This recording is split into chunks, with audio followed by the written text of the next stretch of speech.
Hello, dear viewers. Welcome back. Now, prepare a cup of tea and let's sit together to explore another meaningful story that I bring to you today. My name is Victor, though I was born as Viktorovic. I grew up in Ukraine, but during my teenage years, my parents decided we should move to Canada for a brighter future. The transition was massive. Learning English and adapting to a completely different culture wasn't easy. Over time, I found my footing. I earned a degree, secured a great job in tech, and felt like my life was finally heading in the right direction. Eventually, I met Emma, my wife, a Canadian woman with highly progressive views. At first, I was drawn to her open-mindedness, but later, some of her ideas began to challenge my expectations. That's where this story really starts. Emma and I have been married for several years. For a while, I thought things were going fine. Sure, her modern take on freedom and self-expression was sometimes difficult to fully embrace, but I went along with most of it for the sake of our relationship. We explored various ways to keep things interesting, like experimenting with role play and other playful ideas. But just before our anniversary, Emma said she wanted to talk. From experience, I knew that kind of preface didn't usually lead anywhere good. She seemed anxious as she explained that she thought our marriage needed a new spark. That's when she dropped the bombshell. She wanted to bring someone else into our bedroom. Specifically, a guy named Ryan, a friend from her yoga class and activism circles. I was stunned.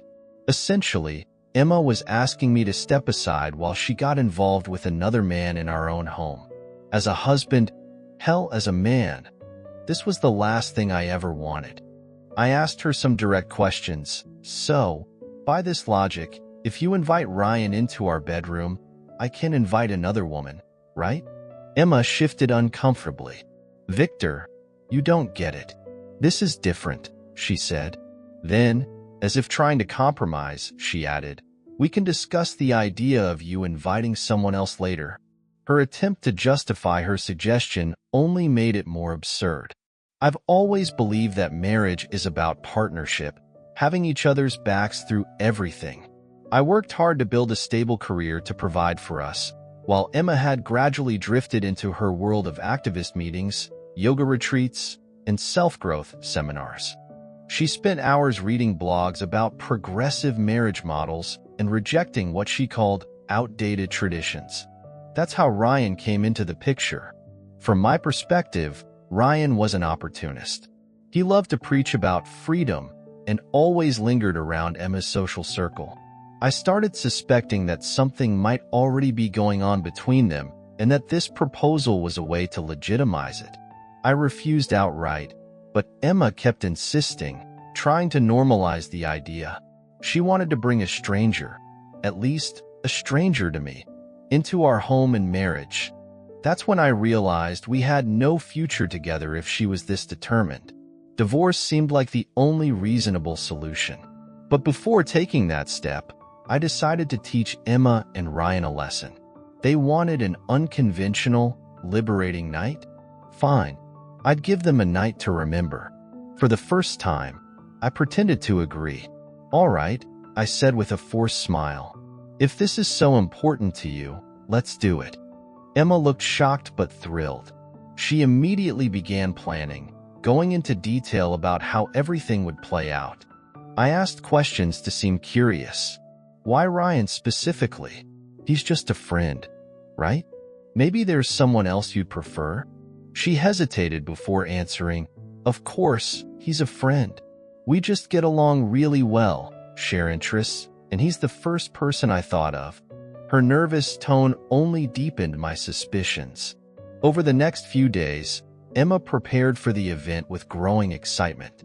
She bought costumes, props, and even brought home outfits, one for herself, a dominatrix-style leather set, and one for Ryan, a strange latex superhero suit. When she showed me, I laughed, saying I'd stick to regular clothes.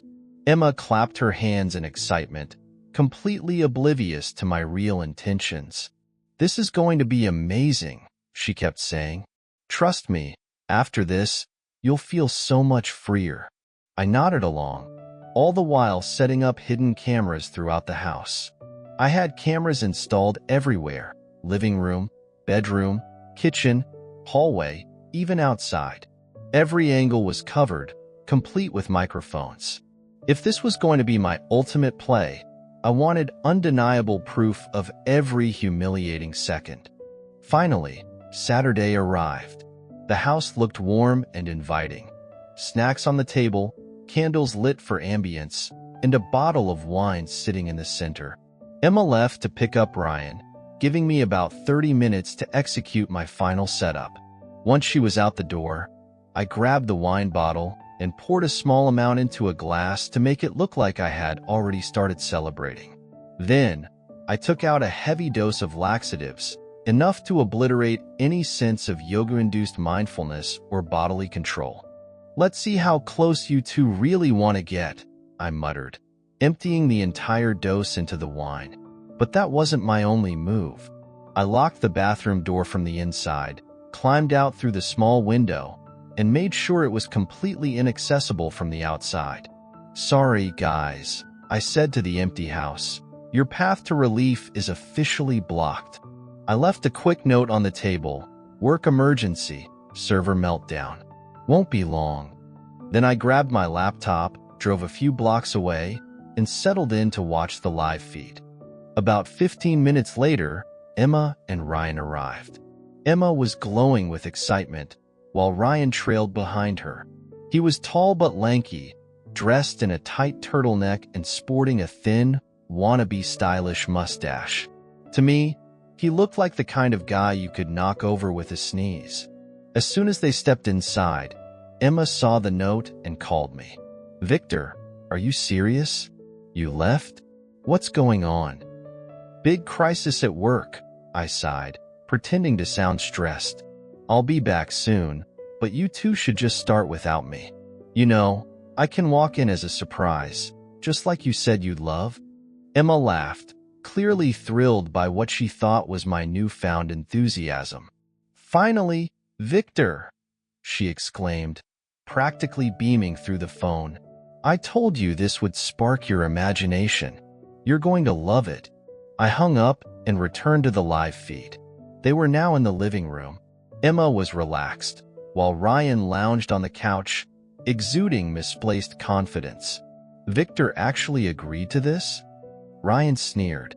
"I thought he was way too uptight." Emma gave an awkward smile. "Ryan, come on. He's just really open-minded and trusts me. He's a great husband." I clenched my teeth, alternating between anger and amusement. Ryan kept throwing out smug remarks, and Emma awkwardly played along, painting it as harmless teasing. They eventually reached for the wine. Emma poured 2 glasses, and they clinked them together, nibbling on cheese and fruit while exchanging compliments about their bravery for trying something new. Soon, soft music started playing, and they began slow dancing, hands wandering. I rolled my eyes at the screen, 2 amateurs pretending to be in some low-budget romantic drama. After a few minutes, Emma excitedly dashed upstairs to grab the costumes. She returned dressed as a dominatrix in a tight black leather outfit that looked like a throwback to a cheesy 80s movie. Ryan, meanwhile, wrestled his way into a ridiculous latex suit, ending up looking like a sad hybrid of a deep-sea diver and a superhero. I nearly laughed out loud but kept my composure. I knew what was about to happen. Just as their roleplay was about to begin, Emma's face contorted. She clutched her stomach. I need a minute," she mumbled, rushing toward the bathroom. Sitting in my car, I couldn't help but grin. Showtime. Ryan, clueless, casually poured himself another glass of wine. He was completely unaware of the chaos about to unfold. A minute later, Emma's voice rang out from behind the locked bathroom door. "Ryan, something's wrong with the door. It won't open." Ryan reluctantly got off the couch, awkwardly waddling in his tight latex suit. He fiddled with the doorknob, grumbling under his breath, but the door wouldn't budge. Emma's frustration quickly escalated to desperation.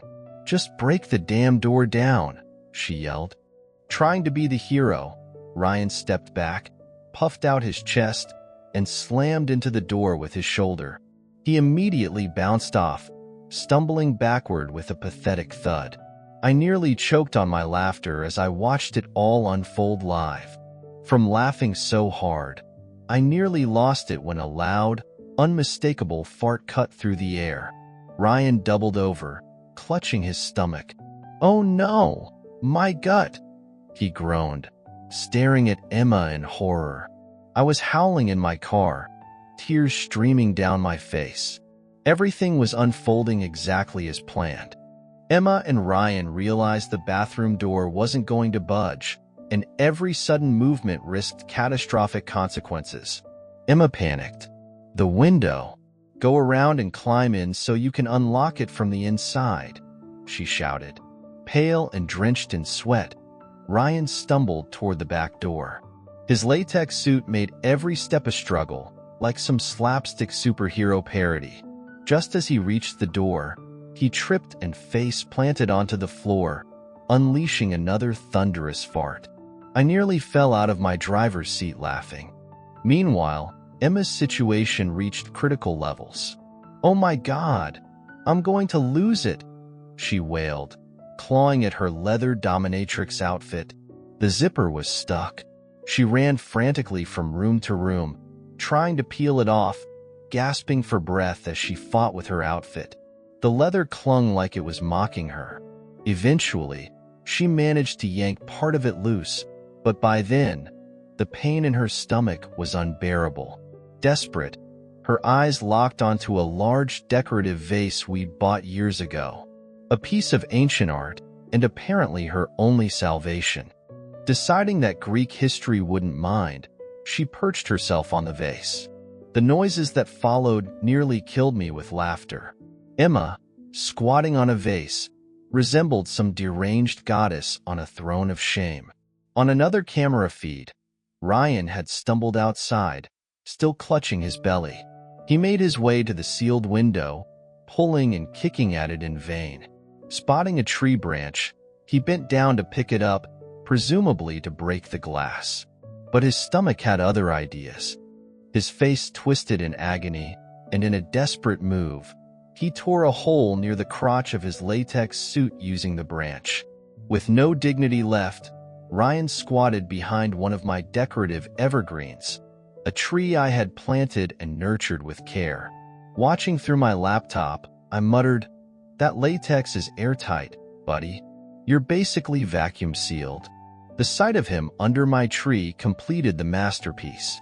Emma on the vase, Ryan under the tree, each in their stinking predicament. Tears streamed down my face as I laughed uncontrollably. They wanted a non-traditional, liberating night? Mission accomplished. I decided to put the cherry on top. Driving back to the house, I found Ryan, still squatting under the tree in his shredded latex suit. He looked like a miserable penguin from some twisted survival show. The smell was horrendous. Wrinkling my nose, I stepped closer. Ryan looked up at me, tears in his eyes. "Victor, I'm so sorry. It's not what it looks like. I can explain." I forced a grim smile. "Explain what, Ryan?" "Oh, and by the way, that tree? It's a year old. I planted it, watered it, cared for it, and you just turned it into your personal fertilizer factory." Feigning sympathy, I extended my hand to help him up. The second he blinked in confusion, I gave him a shove. Ryan toppled backward, landing in his own puddle of shame. He groaned, maybe even sobbed, as I pulled out my phone to snap a few photos for my personal collection. Heading inside, I found Emma still perched on the vase, her face a mix of fury and humiliation. "Emma," I said, gagging for effect, "this place smells like a disaster zone. Congratulations." She glared at me, her face turning scarlet as realization hit. "You sick bastard. You planned this, didn't you?" Unfazed, I laughed. "Me? Out of my mind? You two did this to yourselves with your big, creative experiment." I waved her off. You might want to call a hazmat team once you're done decorating the place. Emma hurled insults at me as I walked out, but I didn't care. I drove off to a hotel, feeling deeply satisfied. Later that night, I reviewed the footage. Every humiliating second was perfectly captured. I edited a few highlights into a personal reel of their epic meltdown. The next day, Emma called. She was exhausted and furious. "Victor, you'll pay for this. I'm filing for divorce, and I'll take you for everything in court." "Sure," I replied calmly. "Divorce is probably the best idea. But watch your threats. Things could get messy for you and Ryan." I casually hinted at the home movie I had starring the two of them. For emphasis, I sent her a teaser, a clip of Ryan ripping his latex suit and fertilizing my evergreen. I didn't stop there. I dropped the clip into a private online group Emma and her activist friends frequented. The comments were merciless. "New fetish much? What's with the latex meltdown? Ryan, aka the Chocolate Avenger." A few days later, Emma called again, this time with no threats. She wanted a quiet divorce settlement. The thought of going viral wasn't nearly as appealing as her progressive ideals suggested. I smiled, knowing I had one. So, that's my story.